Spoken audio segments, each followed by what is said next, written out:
pain in the womb of a woman is incredible. Close your eyes and just feel. You can even feel where in the womb it's being held. Then if you challenge that and begin like this experience with that person, it looks like shaking. It looks like an exorcism. It's just like this deep-rooted pain.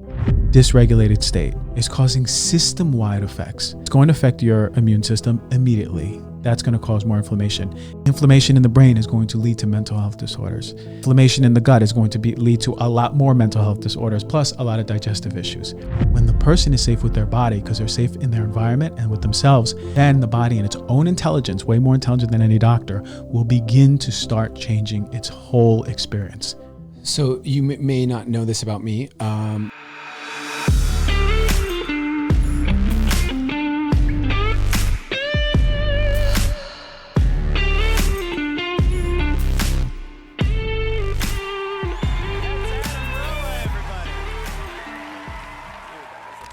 Dr. G, what up, bro? Listen, man, thank you for having me on the show, fellow poet. Yeah, thank you for being on the creative path. I really appreciate you coming in. And let's just start off real quick for people who don't know what you do. Give us the rundown real quick. I came out of naturopathic school in 2014. I went into oncology. That was a real big passion of mine. My mom passed away when I was in school of breast cancer. So one of my life's purposes was to help women with breast cancer and prevent it, so not only help the women undergoing it, but really what are the modalities to prevent breast cancer? And it's crazy when you look at the big picture, and I know that you've done a lot of this work of like, oh, okay, like I guess that happened because of this and it led me to this, when you have that consciousness where you could look back and see a bigger picture. It took me many years, but as I learned about breast cancer and help women with breast cancer, it sort of left me on this path of looking like, well, what else is causing breast cancer? It's not just eating and exercise, or smoking and alcohol. There's more to it. So I looked through environmental toxins, and that's something that we're exposed to all the time. And I went down that path. And that path was like, people were like, wow, I want to know more about like the furniture in my home or the bed or the mold in the walls and how it's affecting me and my kids' health. And that expanded sort of the brand and the business. And that evolved into like, oh, well, there's something deeper. Because if you're being exposed to all this shit, you want to have resiliency, right? Because if you're not resilient, everyone's being exposed. You could stay at an Airbnb, you could move to a new place, you could stay at your mom's house for Thanksgiving. And if you're not resilient, you're going to be affected regardless. And we can't escape everything. Mm-hmm. And the resiliency piece really started unfolding this emotional health piece. And that's when I went deep into, well, how does the fascia hold emotions, right?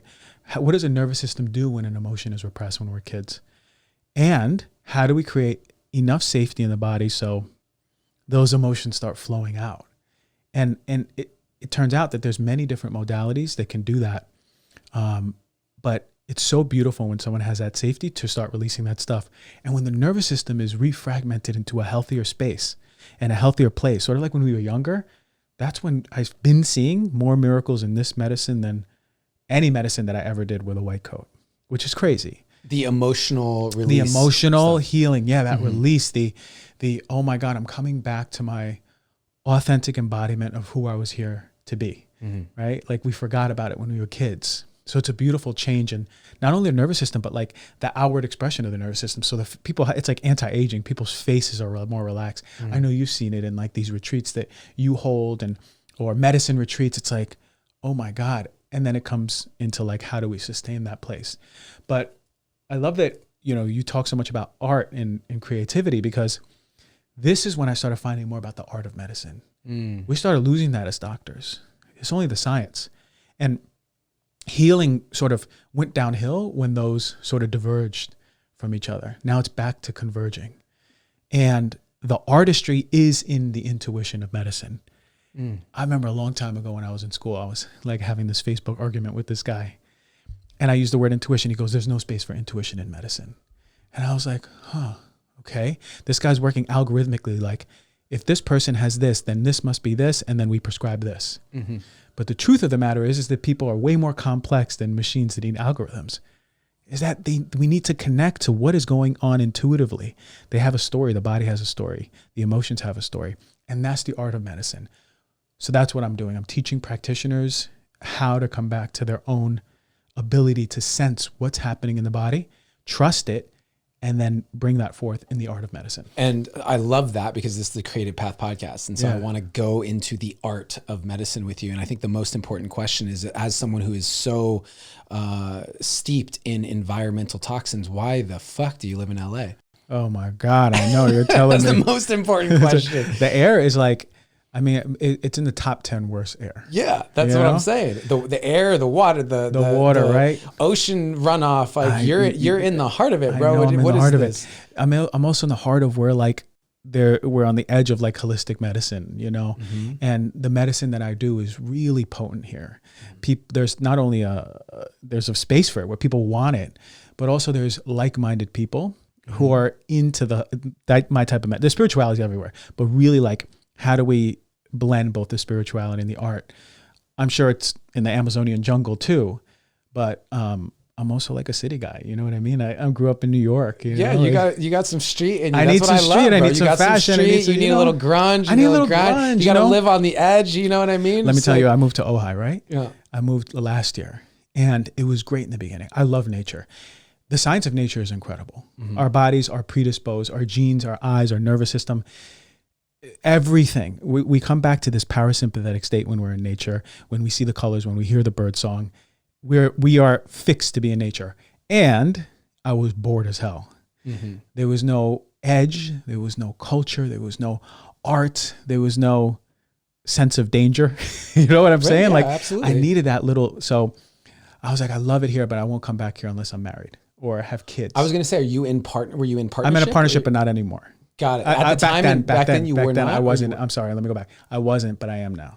Got it. Okay. Yeah. You better be careful. Yeah. So, I almost bought a house in North Carolina. It was at the top of a hill, like literally up a hill. You drove past the waterfall, and it was this expansive. It had thousands of square feet of decking Asheville. outside of Asheville, about 45 minutes. And I was looking, and it had a view. It was so high up that hawks were flying at deck level. Like that's where they were soaring. And I started negotiating an offer on the house, and ultimately I didn't get it. But I remember thinking afterwards, I would have gone crazy. It was 45 minutes outside of Asheville, up on a hill by myself in this giant house. And so I think that there's a time and a place. I could live there with a partner and raise a baby, that sort of thing. But I could not, I think as a single man, be in a space like that. Was this like 2 years ago that you were doing this? Yeah. I'm pretty sure you showed me pictures of this place when we were with Jason. Oh, yeah. Because I remember 45 minutes out of Asheville. That's why I say Asheville. And then like you look outside there's bushes. You're above trees. Yeah. Okay. I remember oh my God, dude. That house was so beautiful. It's beautiful, but you're right. It's like, especially as a single man, you know, you want to be around community and more people. But shout out to nature. And shout out to Ojai. So talk to me a little bit about that nature piece versus the danger piece. Is this something do you think there's some level of even your own conditioning of needing a little bit of nervous system dysregulation as a part of your upbringing sort of thing? Like you have this element to you that I'd like to think I have, even though I'm a poet and I'm a sensitive guy, that element of like, we can throw hands if you really want to. That's right. I feel that in you, man. And so that element, I think, of edge is something that I was born and raised in California. Actually, I moved to Arizona when I was 11 and have always, I think, from the California part of it, and also because of how small I was, needing to prove myself a little bit, have some of that. But I feel different when I'm out in nature. And I know that for me, I want to live in the place where I'm in that frequency and then go into cities. As opposed to live in cities and need to go out into nature to get my parasympathetic. And I'm curious, what is it that drives you into sort of the reverse of wanting to be in the city?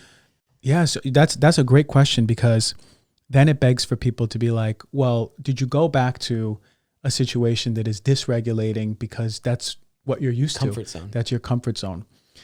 In 2020, I moved to Topanga, and I was there, and that was like a shock, because I was in the middle of Venice for 3 years, like in the mid, like where everything's going on. I went even to by your the old beach. house, Yeah. Okay. So being in that place, I noticed that I actually wanted the dysregulation, because when I was alone in Topanga, I'd have to face a lot of stuff. So this was during already a dysregulated society from COVID. Everything was going on. And I went up there, and then I was able to really face like deep pain, 11 years of not crying for 40 days, crying every day. I was like, it was like clockwork. I'm like, oh, wow, it's about to be, oh, here it comes. And then just crying. So there was a deep re-regulation of the nervous system where I wasn't holding on to so much. Now, in retrospect, that was only the first layer. There was a bunch of fear that needed to be expressed, anger, shame, sexual shame, some guilt, and then more sadness. And then like where I am now, and I feel pretty regulated. I feel joy. I feel happy. So the decision to come back here into this space wasn't because I just needed more flavor. It wasn't because I needed to, it's what made me feel comfortable because there's sounds. I actually don't want cars beeping around me. I'm in a pretty quiet street.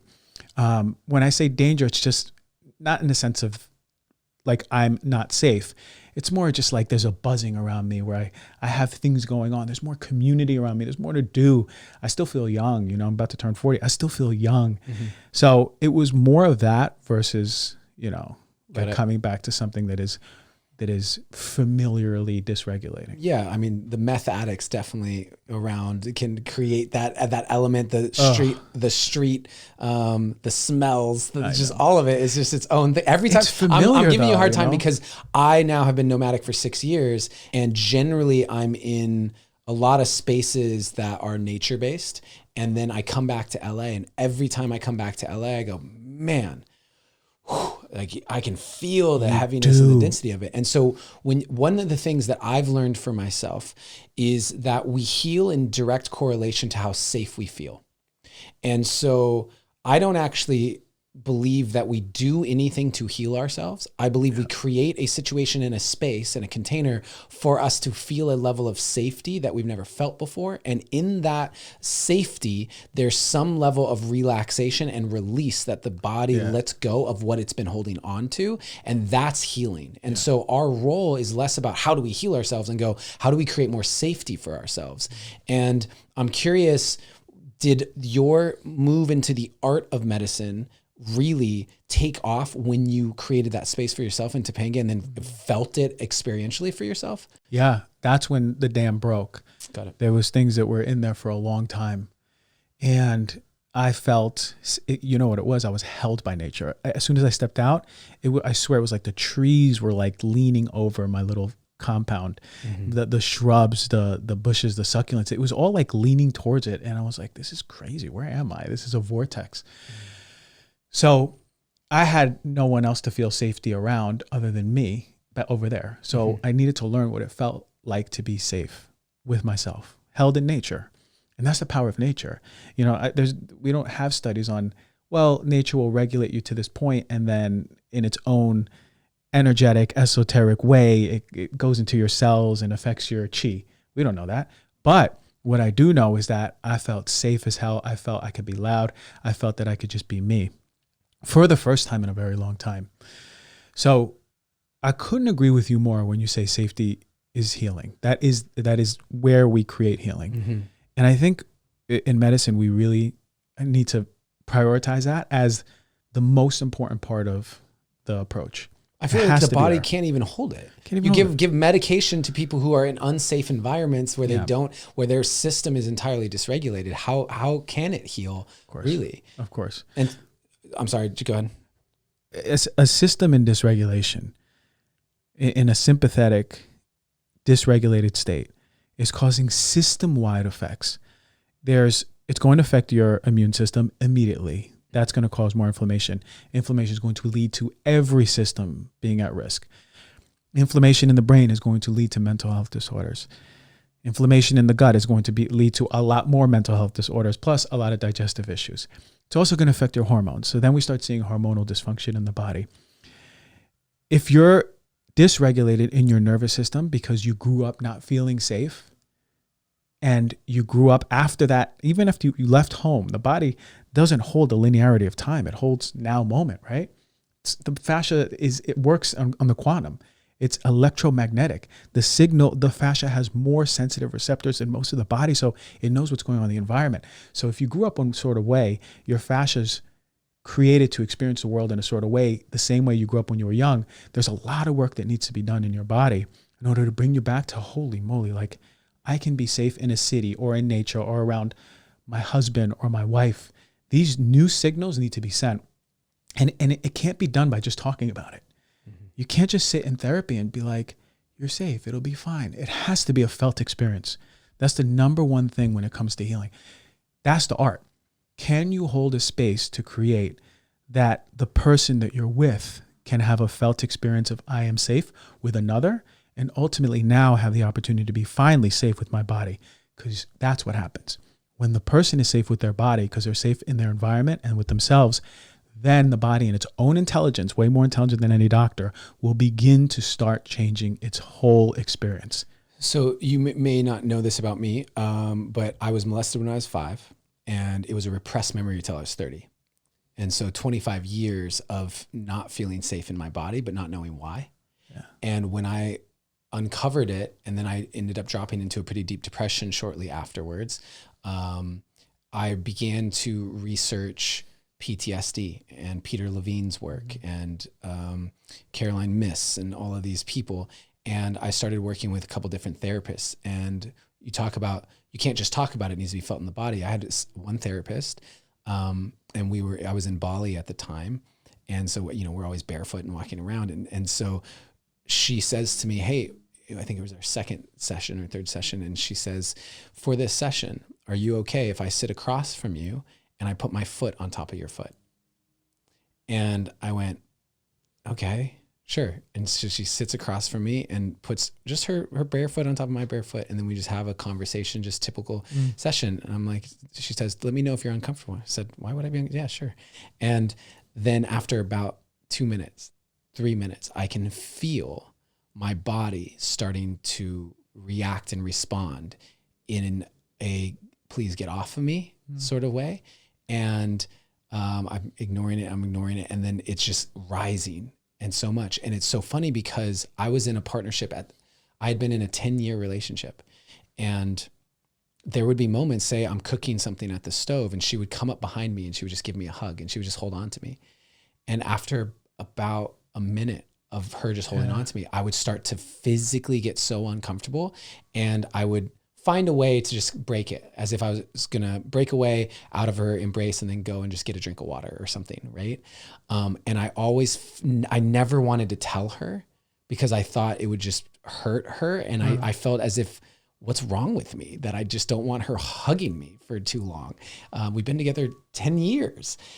And so in this therapy session, her doing that and really suddenly understanding that when I feel as if someone is physically in my space, touching me in some way where I no longer have agency, it's not my decision and I want it to stop, or it reaches a threshold, my body would freak the hell out. And 2.5 minutes of someone's foot on my foot was enough to bring that into my awareness. And I think to your point, we were talking during that, but no level of talking would have ever taught me what 2 minutes of someone's foot on my foot taught me.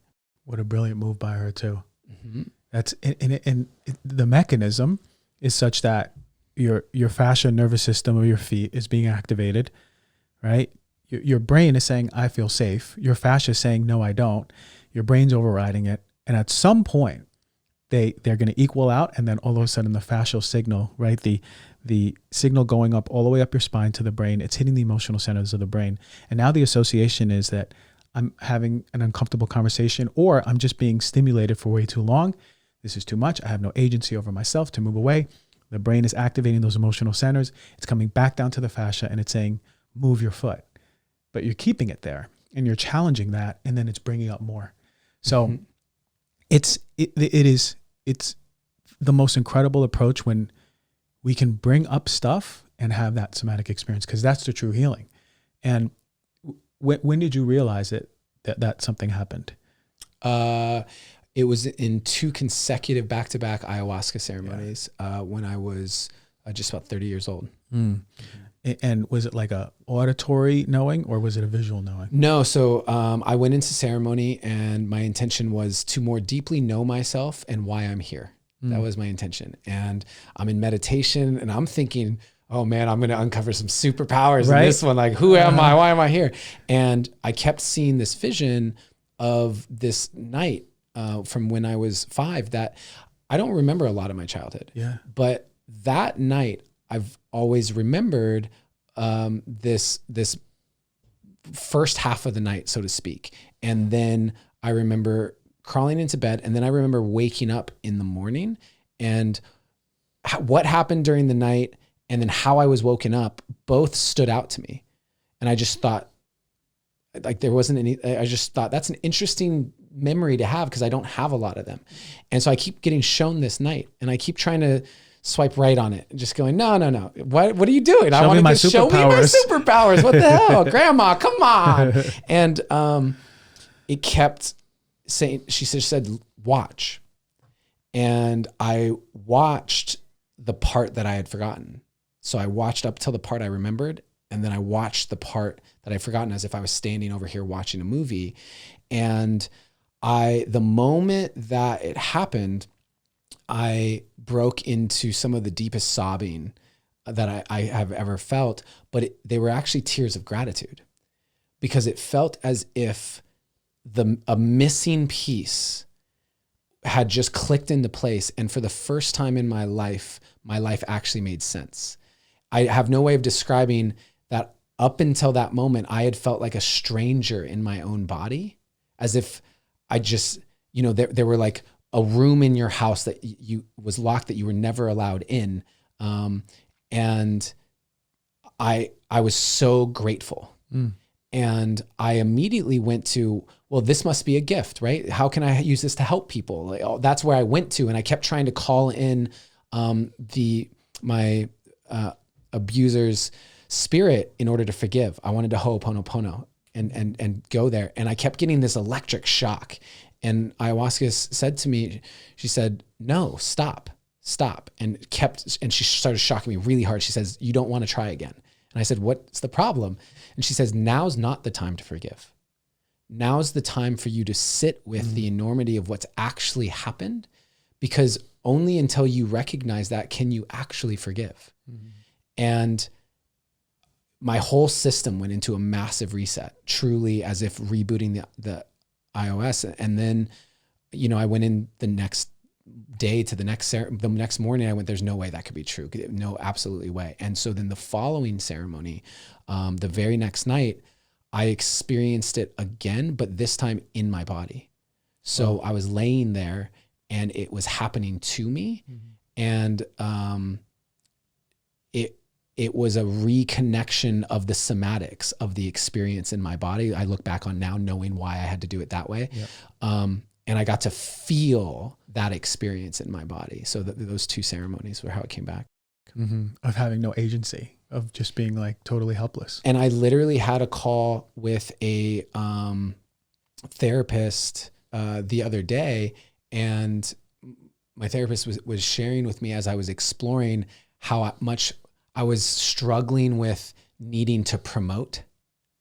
Like on social media, needing to promote things, whatever. I have a business partner who said, hey, we need you to make content about this stuff. Yes. And I have such resistance. I love actually making content. I love whatever, but I was able to tether it to the lack of agency. I literally was able to trace it to being molested. Was this part of me that didn't want to be told I had to promote. I had to make content. And so it's so wild to see how these things can be tethered truly to all kinds of things in our lives. And shout out to you for making all those connections, right? Of seeing the full like bird's eye view. Incredible that ayahuasca is like, hold on, take it easy, and dude, I would do the same thing. I'd be like, okay, I got this lesson. Now I'm going to help the world. I guess I'm just going to help men who've been through this, and maybe I should do more men's group on abuse, I would do the same thing.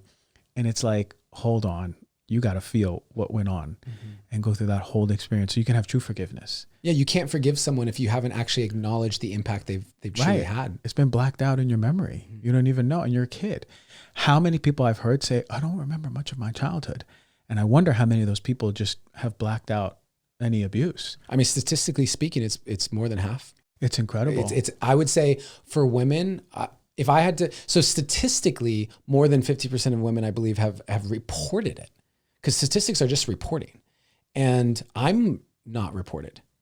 So I'm someone who's not in that statistic. I would be willing to guess that at least 75% of women at some point have experienced some level of sexual assault or abuse. And I would say for men, it's probably maybe 60. Wow. How many men are walking around with that pain? And how much of that is the root of so much of this like repressed sadness and anger? And so many men have experienced something that they don't even want to admit is that. Like I have someone, dear friend of mine, who had his virginity taken when he was really young by an older girl, still a teenager, but that's sexual abuse. Yeah. And so, but as a man going, I mean, it was kind of cool, right? She was older, right? And that sort of thing.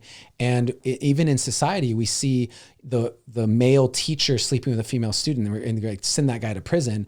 And then we see the female teacher doing it with a student. We're like, get it, bro. Get it. Right. We all had that hot teacher back in the day. Wish it was me. And it's just interesting how we hold that in society. And I think that we are a society of walking wounded, and especially around sexuality.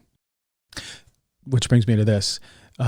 You say hold it, the body will hold that. I've seen almost 1,000 people, close to 1,000 people when I was doing one-on-ones a lot. Now I'm just teaching it. That repressed sexuality, molestation in the womb of a woman, abortions, miscarriage, all that memory's there. Every time a woman has had sex with a man and didn't want to and betrayed her body, but is like, oh, well, I kind of like him, but her body didn't want to, that memory's in the womb. Mm-hmm. The deepest pain that I've seen is in like the psoas of a man and the psoas of a woman and the womb of a woman. It's incredible. So we talk about the most repression. I'm a believer that every quote unquote negative emotion is coming from fear. But the biggest outgrowth from that is shame. Walking wounded, I believe we're so ashamed to embody who we are, whether it's sexually, whether it is just in our own masculine, feminine balance, men and women. But oh my God, the pain in the womb of a woman is incredible. You can even, if you close your eyes and just feel, you can even feel where in the womb it's being held. And then if you challenge that and begin like this experience with that person, it looks like shaking. It looks like an exorcism. It's just like this deep rooted pain because the womb will contract. And the story is, I always remember. Can we unplug picking it up? We can edit. It's all That's good. You're good. You got the ear for it. Do you know I was a producer and a filmmaker in LA? Oh, I didn't know that. Yeah, I was an actor first, and then started producing, directing. I see you as an actor. Yeah, and so I got the. I never lose my last interview. I literally like moved her mic in the middle of it because I'm just so aware of all these different things. That's good. Yeah. After doing this for a while, I'm like, I hear a siren. I'm like, okay, and then you know, good. So when that energy of the pain that is in the root of a man, the root of a woman, the womb of a woman is released, it is so potent. It is like shaking. It is like exorcism. It is like yelling. And the story that always comes up, the client that always comes up was this lady who couldn't get pregnant for 2 years. And she was going to do IVF. And she's like, listen, Dr. G, I'm in town and I want to get one of your sessions. My friend got it. She said it was incredible. I said, okay, come. We did it. And you know, she gave me she had nothing to say about her womb.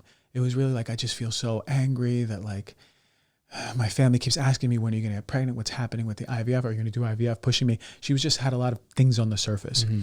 But once those things on the surface kind of left and it was the end of the session, she started feeling this pain in the right side of her womb. And it was like just clenching up. She's like, oh, I feel it's the right side of my hip, my womb. So I put my finger there and I pushed down and we did this like process. And I was like, well, what emotion do you feel here?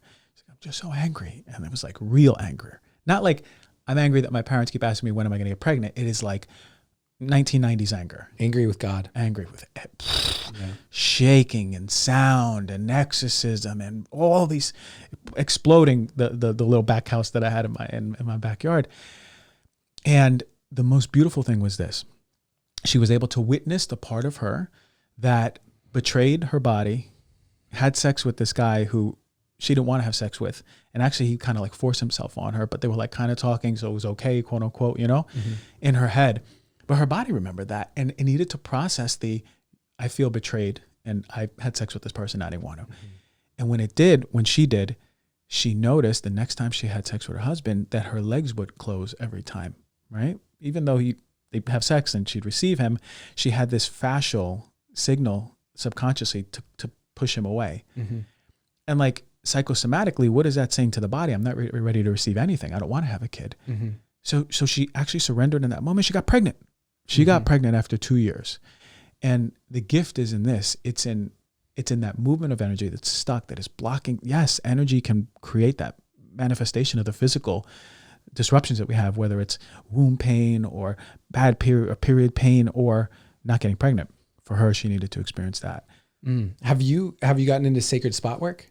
I don't even know what that is. No. Yeah. So basically exactly what you're talking about, but inside the fascia of a woman's vaginal walls, or for a man and for a woman inside the anus. Near the prostate. Well, near the prostate, but also just, so we say as a man specifically, like, why are you such a tight ass? Right. Because if you are stressed, if your nervous system's dysregulated, you naturally tense. And you're tensing your asshole. And that creates, imagine like for everyone listening, imagine you're walking around with tense shoulders. Your shoulders are scrunched up all the time. You're like, oh God.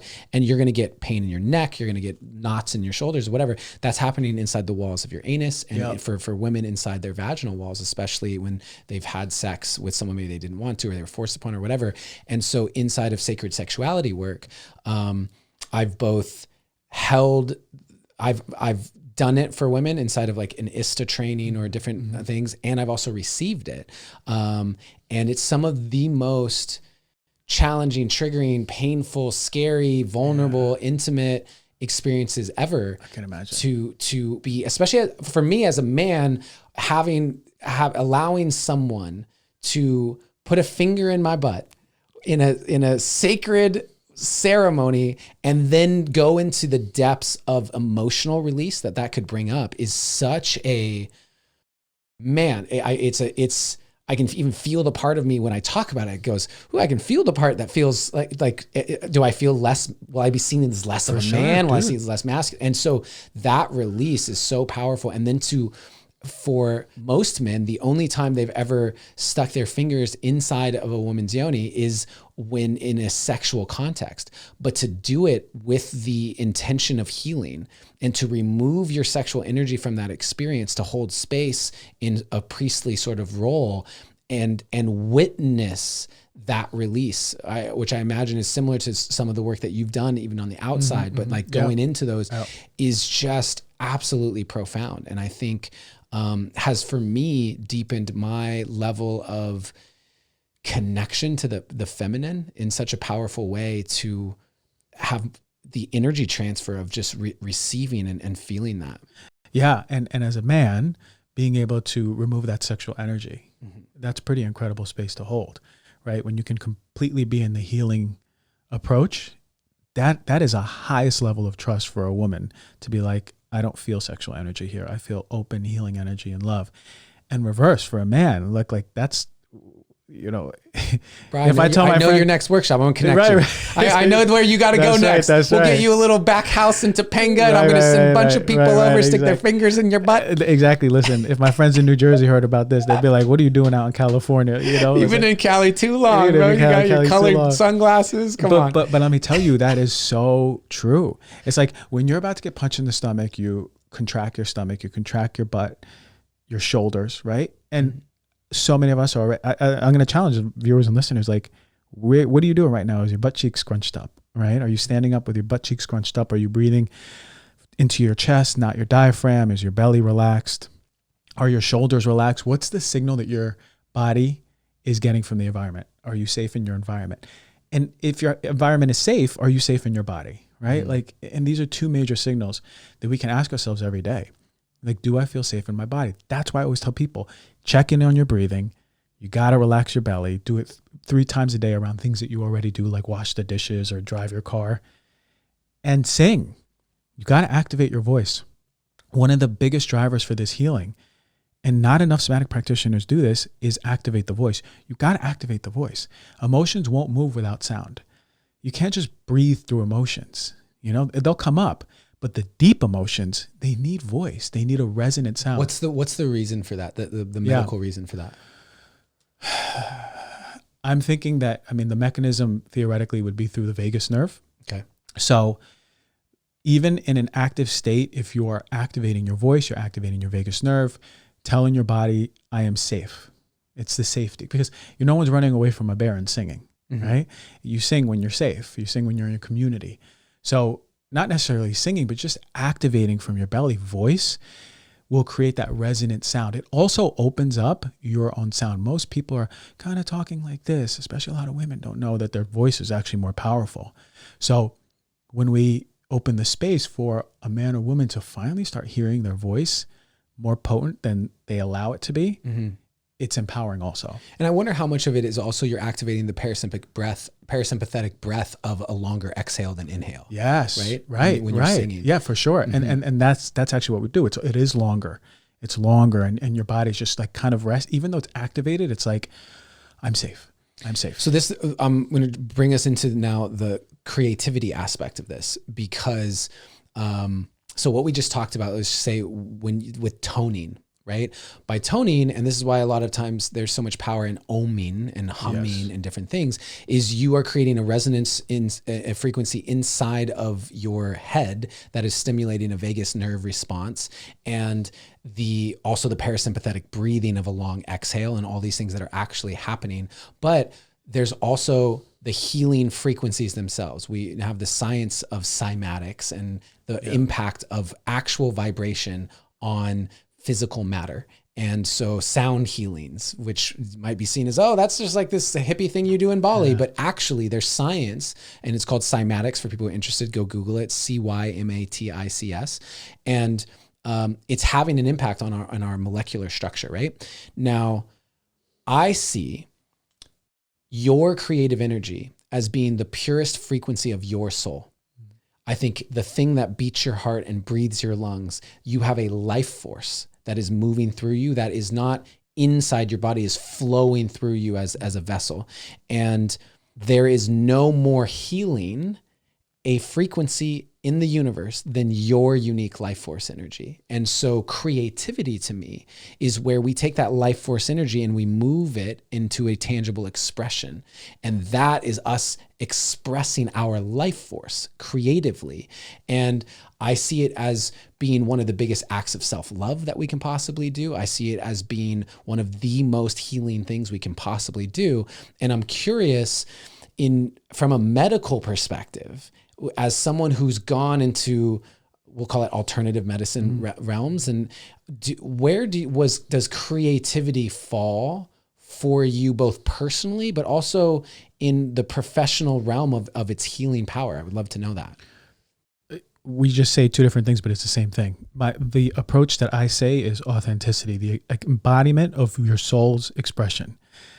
Ironically, your soul expression is pure creative energy, right? We are of creative thought or expression, and we are the beings of creative. That is the very thing that we do. We create all day, every day. So it is health. It is health. When people are like, well, what's health? It's not the absence of the disease. It's literally you in the embodiment of your soul's purpose, your soul's expression. The less filtered you are in that fear that has been brought to you from all the people, places, things, situations, circumstances through your life that has validated you can only be a version of you. Less and less and less since you were a kid, less and less. And now most people are moving around and holding so much, trying to be this version of them, that their soul is like, why are you being this? But the ego is like, I got you, you're safe. And we're living in this dynamic of like that angel and the devil, quote unquote, of being like, well, how do I be? When we allow that expansion and become more of who we are, we always have to have the proportionate expression of, wow, I need to face those parts of me that I'm not looking at.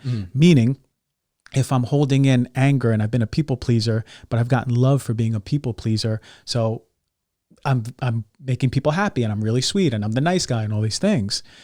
The truth is, I'm going to have to see all that anger to feel more of the embodiment of that joy, of the love, of the clarity, and ultimately the full creative expression.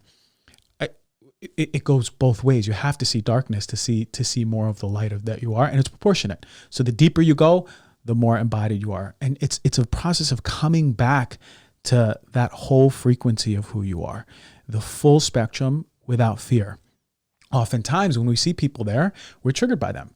We go either, who's that person? Why are they wearing like that? Why are they dancing like that? Why are they doing poetry like that? Why are they singing like that? Why are they rapping like that? All the things. Or if we're actually connected a little bit to our body and our soul, we go, huh, interesting. I kind of vibe with that person. You know, I kind of want what they want. You know, I'm a fan. I'm going to follow them, and they're going to inspire me every day. That's the gift of being in your own embodiment, unique imprint to you with your gifts. You're reminding people that the frequency is hitting their funny bone, and they're going, whoa, I want more of that. I don't think we have any more responsibility to be the embodiment of who we are and help others remember who they are. And for you, the way you use that word is that creative expression. But for me, it's soul. Same thing. So what about personally in your own life? Because you're a doctor. You're in a world that is, in many ways, has shunned creativity in favor of science, as if they're not the same thing. I mean, that's its own discussion about the real early scientists are explorers of consciousness and very creative and needing to think outside the box and have that idea of, wow, this, apple fell off the tree, and that makes me creatively think about what could be caused. What's the force that pulled that apple from the tree, right? And so in your own life, how has creativity been a pathway for you as a doctor in a field like that? That's a great question. Yeah. Medicine collapsed in the early 1900s into this belief system that sickness needs to be treated with this own intervention, and that's it.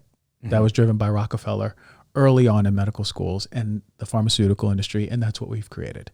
You're right. Before that, there was outside of the box thinkers, right? There was people who looked at our relationship with the world or the environment or electricity or everything with each other, practices, some exotic, maybe some unsafe, but we're just looking at things, right?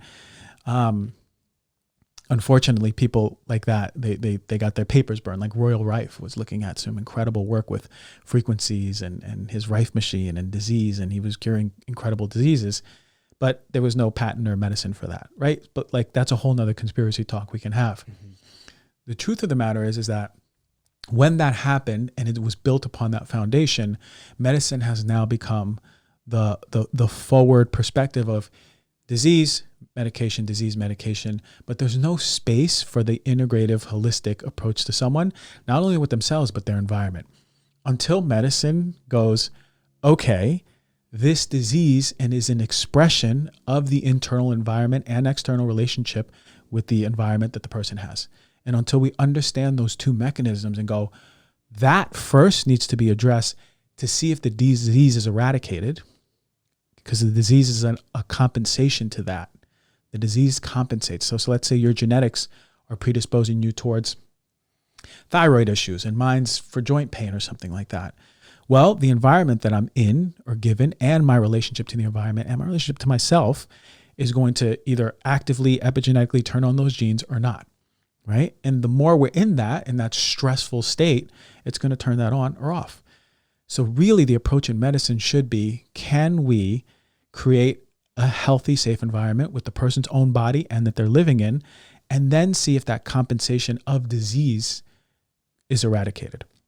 For me, my own path as a doctor has been crazy. It's like I came out of school, I was wearing a white coat, I was in a really buttoned up hospital that I was working with.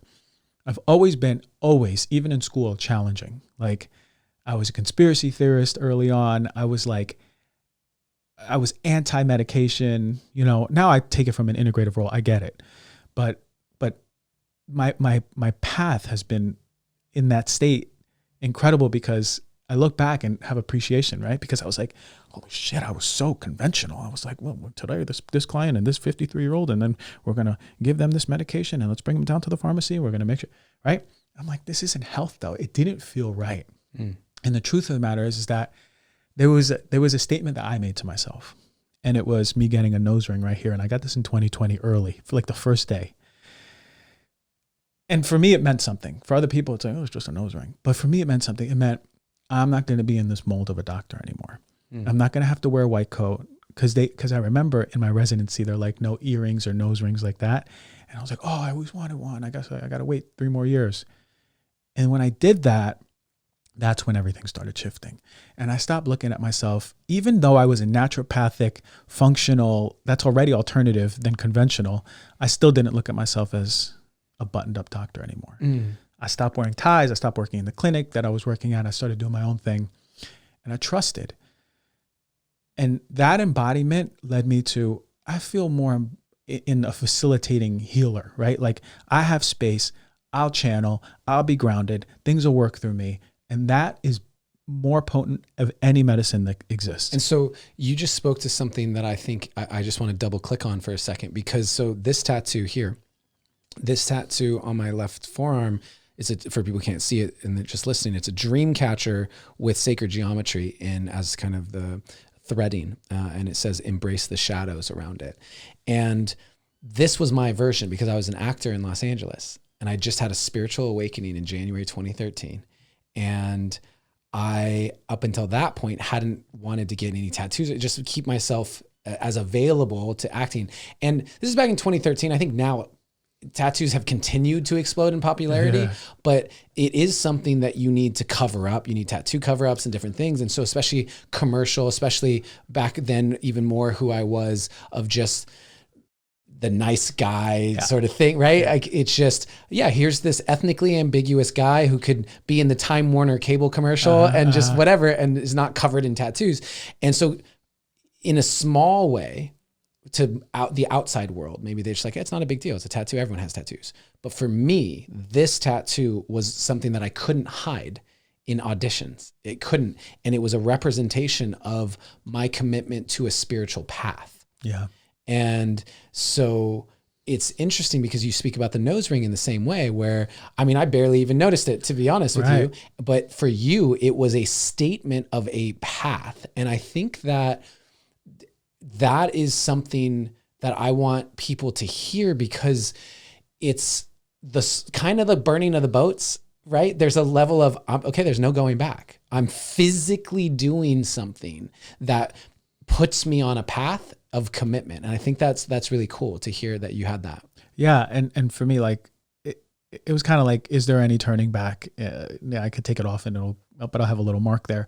But it was like a dedication to, I'm going to keep it on, just like your tattoo, that's forever, right? But it's a bold statement for you to have that tattoo and go, no, I'm not covering it up, right? Like it's a statement of where you are and who you are in that moment.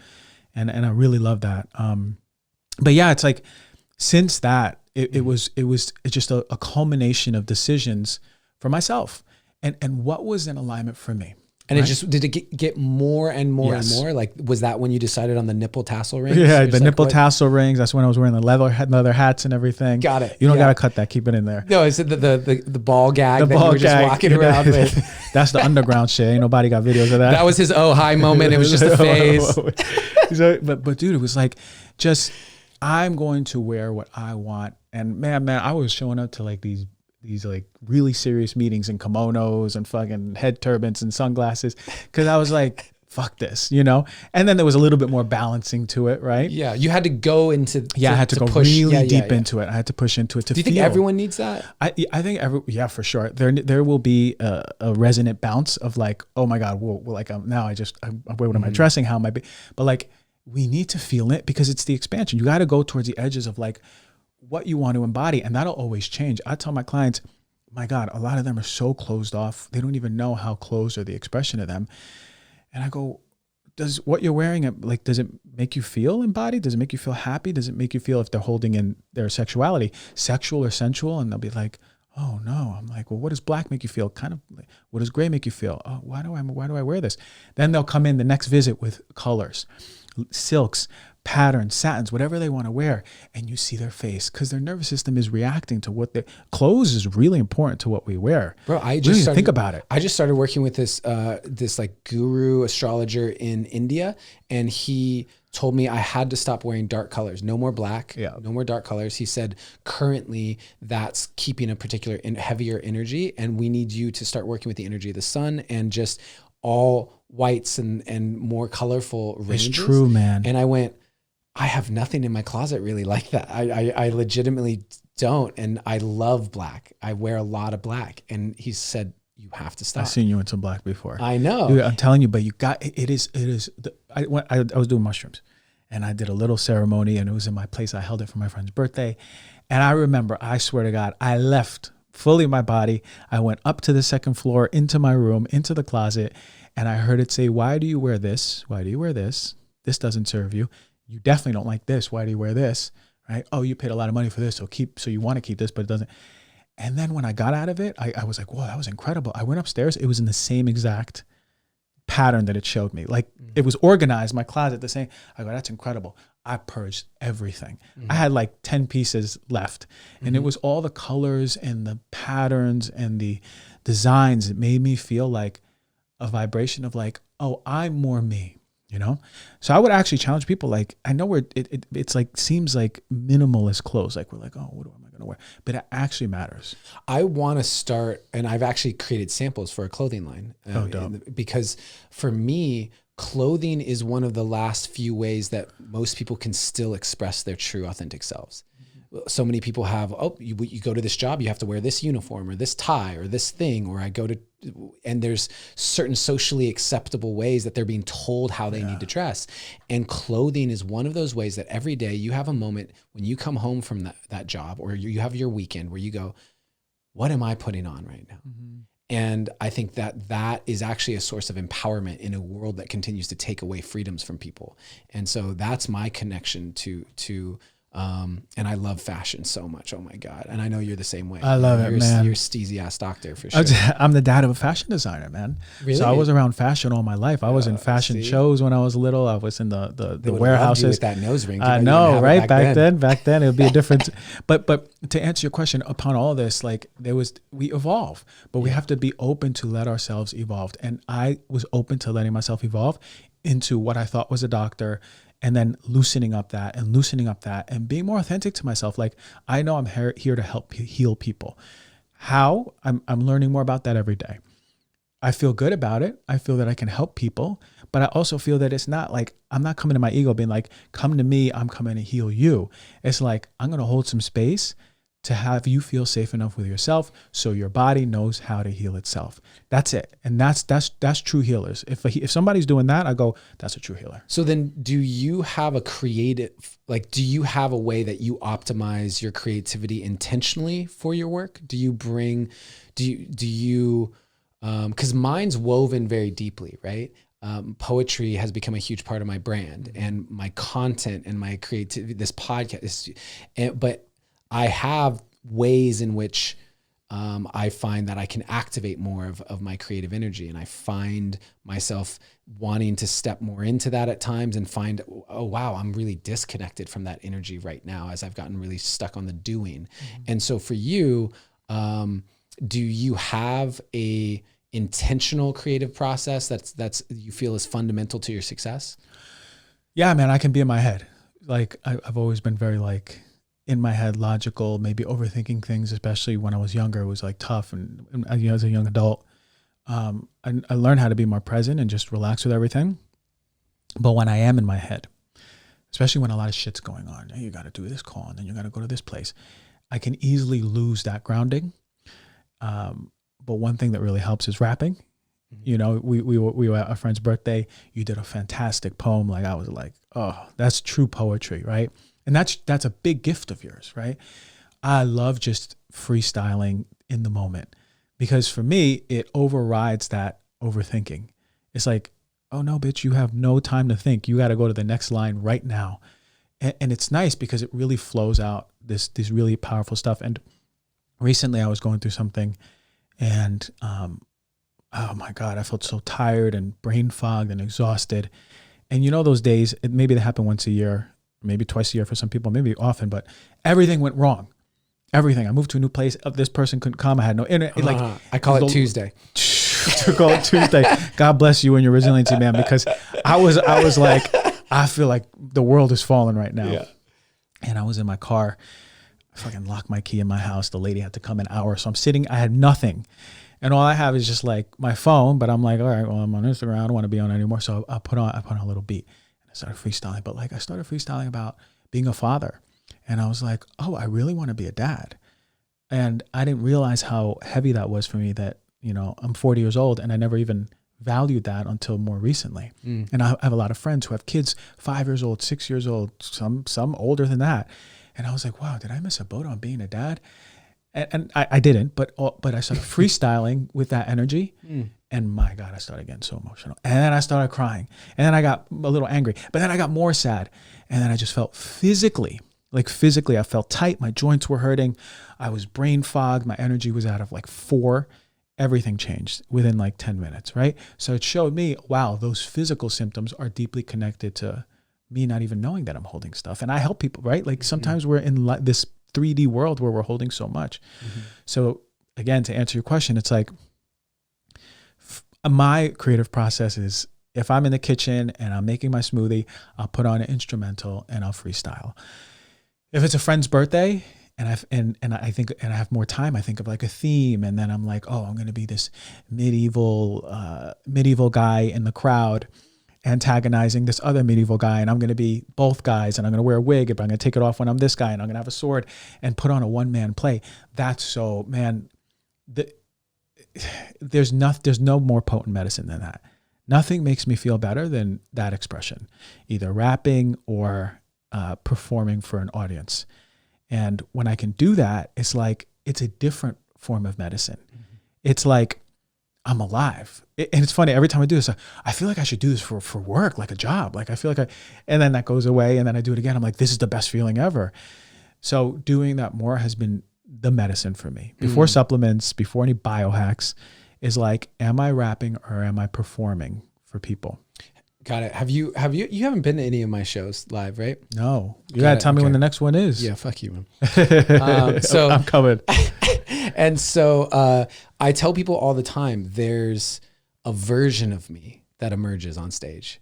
And that, because I was an actor, and so there's this thing that I've always had that nothing else that I do really compares to put me on a stage, give me a microphone, let me like lead a crowd, and I just come alive in a whole It's the best feeling. It's so good. I see you do it, man, and your delivery is so great. So I could tell that you have like the performance DNA, but the gift of creativity, the gift of like the words that are said, which makes it so much better. So it's not like someone like, I wrote this poem, but I've never been in front of people. It's like, I can tell this guy's been in front of people and he's written a gift high level poem. And when that's expressed, it's like, it brings people in. It was just like, and I think it's the energetic frequency of embodiment of authenticity or creativity of who your soul is here to be, or at least sharing part of that soul expression. And it's the highest reminder for people. So it buzzes them to the point they're like, oh my God, I'm so inspired. I want more of him. Or that made me feel some sort of way. That's medicine, man. That is like, again, more important than any supplement, more important than any biohack is, are you open to receiving someone else's gifts and having that remind you of your own gifts, right? Because like seeing you up there, I was like, oh, I got to write more poetry too. Like I love poetry. Maybe I should do that more. You know, I was inspired by you. So but like, that's our responsibility. We got to give that to the world. I know you are, but like we all have to, viewers and listeners. And if you don't know what it is, it's just like, if there was no work, if there was no money, like what would you just do? I went away to Joshua Tree. I was there for 5 days and I was like, what would I do if there was no work or money? And I was just like, oh, I would just perform for people. Like I just put on shows on like a wooden stage with no money. With a ball gag and nipple tassels. Well, that dude, I don't know what this whole underground sexuality I'm pretty thing. sure we'll rewind it. You said it, I think. I'm on the record. He said nipple tassel. He said ball gag. I just said leather hat. All right, so I'm gonna land the plane for us here. This has been a great conversation, bro. We got to hang out more. Actually, I know. We do. We got to hang out a bit more. But So I have a program called the Artistic Entrepreneur, which is really for people with the heart of an artist and the mind of an entrepreneur, which I think you are one of those 100%. people, 100%, and I am one of those. And what's at the core of it is that I found that my inner artist and inner entrepreneur have been in conflict for a lot of my life. The one that just wants to create, like you said, just be on stage, just express and be valued for that. Yes. And then the one that wants to provide value, be paid, see something grow, build something. And oftentimes they feel as if they're in conflict. And so I developed a program to help people with structure that they can pour their artistry into. And there's 5 modules, so I have 5 questions. So people can hear your journey through these. And so the first module is really about identifying your core conflict and removing that obstacle so that you can step into alignment for your vision. And for me, again, inner artist, inner entrepreneur has been a core conflict throughout most of my journey of building what I built. And I'm curious if you have a core conflict that you've identified that you consistently come up against as you build your business. I would say probably, it's funny, being seen, maybe confidence and like, am I good enough to be on stage and like people would feel my performance? Or like, I'm not a rapper, you know what I mean? Like I didn't live in the streets. I just talk about like what's real for me. Will that resonate with people? So it's just like, that's the core conflict is like, am I good enough to even be doing this? Is it like an imposter syndrome? Imposter. Got it. Okay. Yeah. And so I love the rap thing because you and I have that in common, right? I was following the Drake Kendrick, and you've been posting a lot about the Drake Kendrick thing. Man, that had me all fired up, man. I was like watching it, and I'll spend hours researching histories of rap. Like, have you gotten into the Eminem MGK? Yes, all of them, man. All the beats. MGK's got bars. I know he does. He's good. That was legit. His one. No one remembers that he's good. He's got some serious bars. Anyway, we have that, and the amount of hours I've spent going into rap beefs and hip hop thing. Yeah. There's something about hip hop culture that I really am just drawn to. And we have that similarly. And so I appreciate that about you. And maybe that's because hip hop culture inherently has an element of fake it till you make it, speak it into reality. And so no matter what you feel, put on that persona and whatever. And so, as someone who grew up very insecure, I think that drew me in.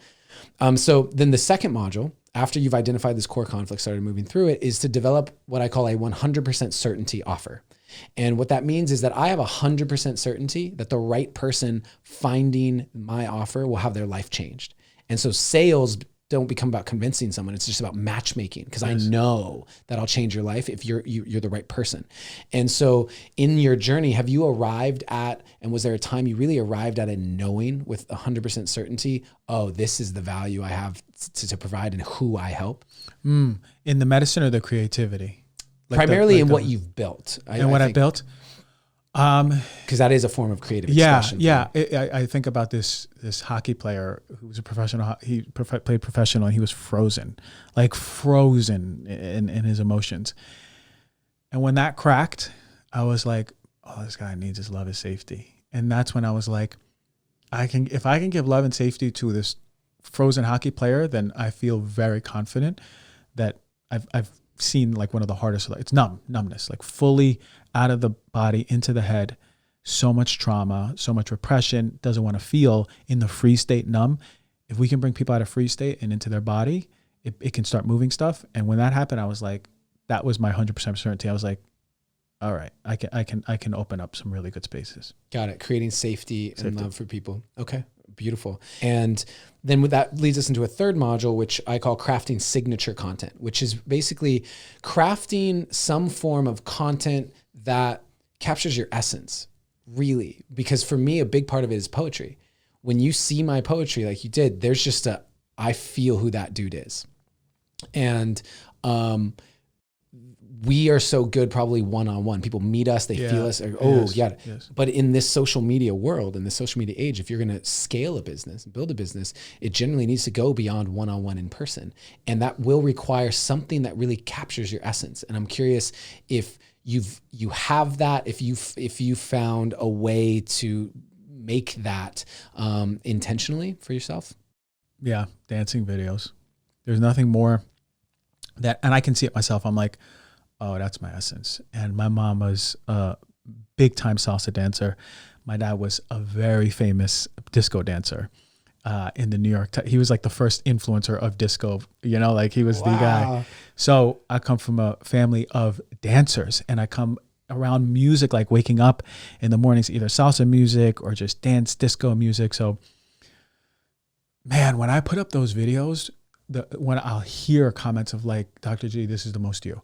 Dr. G, I'm inspired. Dr. G, so much light is coming out. You have a glow. So freestyle dancing to like whatever song is like filling up my soul. And I don't do that enough. I do it like once a month. I was gonna say, I haven't seen that. I have a few, but you want to know what it was? I had a roommate and I didn't feel comfortable in the own space, but now I have my own space. I just got to unpack, get my shit ready. But like now I have a space where I can do it freely, loudly, blasting music. What type of dance? Like Chris Brown style? Just no. It's just like, you know what? Really, no. Well, maybe interpretive, but like anything with soul, right? Like so. Think of if I'm walking into a cookout, right? Yeah.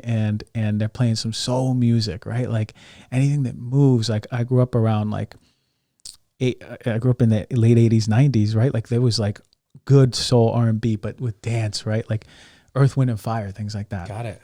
So I think I have like in me right now, like a 50-year-old black man or something like that, you know? So that brings me so much life. But sometimes it's salsa. Sometimes it's dance music, you know, whatever it is that moves the body, but it's not calculated. I love dancing too, man. I've been staying in Boulder for 2 months, which is the longest I've been anywhere in the last year. And I made a commitment to myself every morning. I have to dance to at least one song. And I have this big mirror in my thing, and I'm just dancing and just moving my body. And I'm going, man, if I just had the time, I would take some lessons, because I swear I could go that like. Not Chris Brown, he's like masterful, but you know, that type of dancing, hip hop, moving that body, and just, I know I have that potential in me, and I really want to do it. So dude, let's get together. Let's take some there's nothing. Yeah, 100%. Listen, when you're October, let's do a dance party. Yeah. Let's get a spot. We should have a dance party. We should bring in like a teacher, which is our friends, and actually bring in someone legit. For sure. That would be so fun. I'm big on that. I got the person, man. All right. I got the people. So we're ready for that. All right. So 4th module. So you're going to release a dancing video soon then, is what I'm hearing. Well, I'm inspired. So as soon as I got my couch and some space and a rug, right.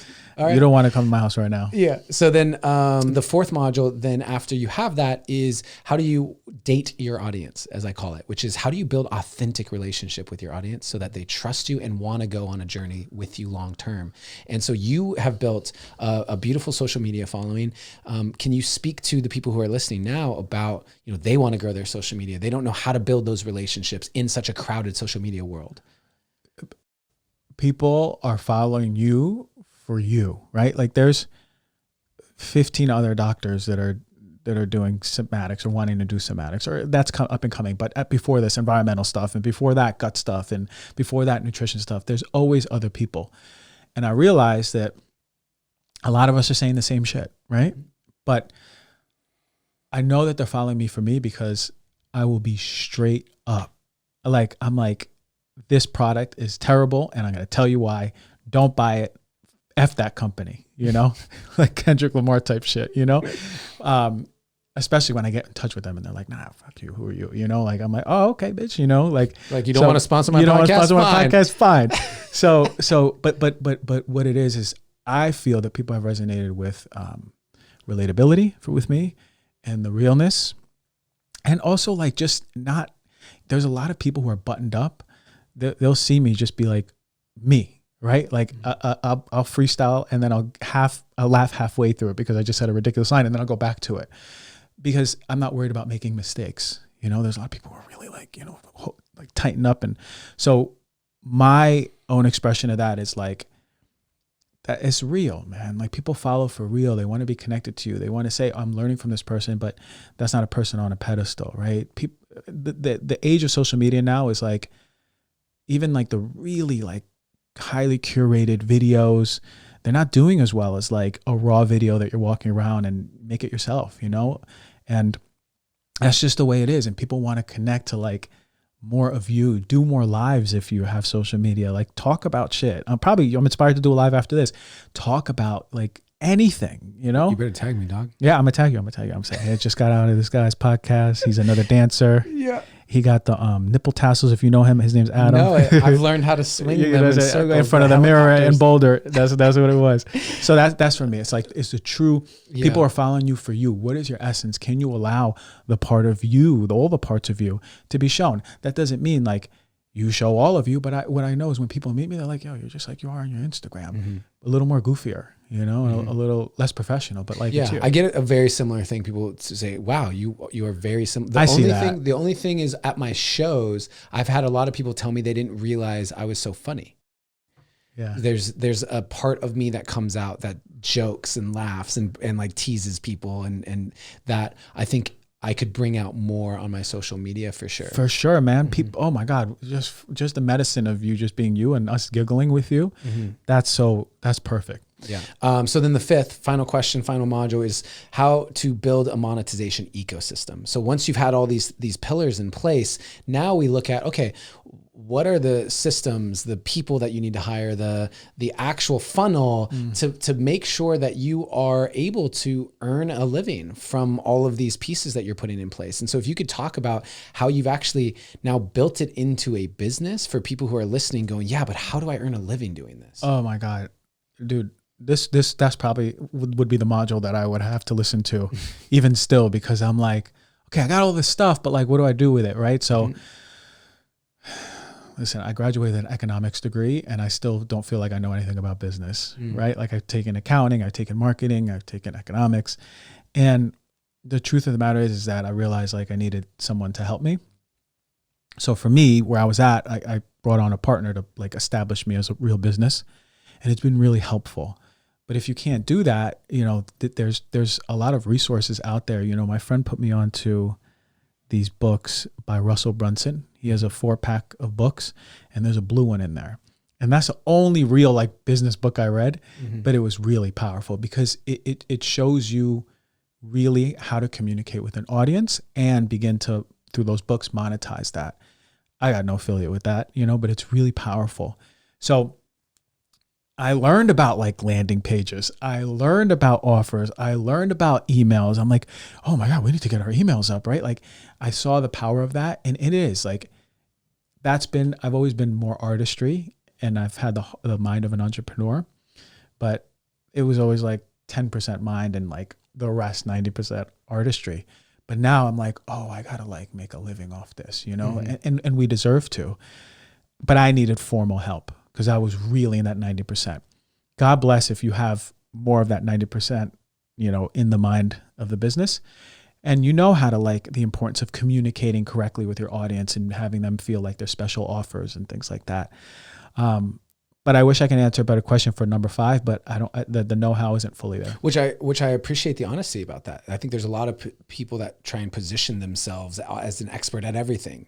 Right. Sure, and for me, when my poem went viral in 2018, 40 million views in 48 hours, 250 million views and counting still. That's great. I learned a very important lesson, which is I hadn't created an actual ecosystem because I hadn't focused at all on entrepreneurship. I just wanted to be in my authentic artistry. Right. And so I made no money off of all of that momentum and all of that attention. I had no offer. Like legitimately, I didn't have a book of poetry. I didn't have a like program, a course. I had nothing to sell because for me, I was just doing one-on-one coaching, and I'd been blessed where I hit a milestone in my coaching. I'd been paid $1 million for a one-on-one coaching client, and so I was like, all right, I do one-on-one coaching at a very high level, and that's enough, and I'll just focus on artistry. But where it shifted for me was when all these people who had seen my art were now coming to me and saying, because my poem was about self-love, and they came in and said, I don't love myself. Can you help me? I'm suicidal. I'm thinking about killing myself. Can you help me? What do I do? And I realized I didn't actually have an answer for them. I had nowhere to say, hey, here's an ebook, here's a course, here's a program, here's a way that I can help you in what you're asking. So I was putting out this art that was activating something in people with no follow through. And that weighed on me so heavily that now I see a funnel and my ecosystem and my offerings, not as trying to sell them to people, but being like, if you resonate with me, and the messages I put out in the world, here's how I can help you more. Yeah. Here's where you can go to get the thing you need.